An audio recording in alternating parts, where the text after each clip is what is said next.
Sa panahon ngayon maraming tao kino-consider nila ang kasakiman bilang isang positibong katangian.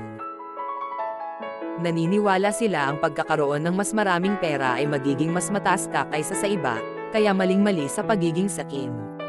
Gayunman, gaano man karaming mga theory ang maaari nilang ibigay upang bigyang katwiran ng kanilang paninindigan, ang kasakiman ay masama at sino man hindi dapat tanggapin ito sa anumang sitwasyon.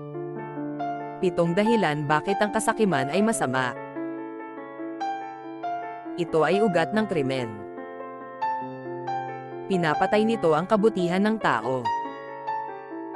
Mabaon sa isip mo, to earn more and more kailanman hindi natatapos.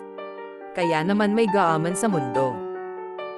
Ang kasakiman hindi nagbibigay ng personal at emotional satisfaction. Ang kasakiman ginagawa kang isang hoarder.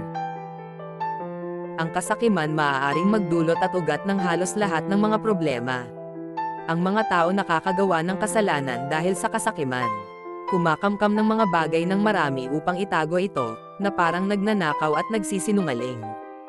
Walang katapusan sa material na kayamanan.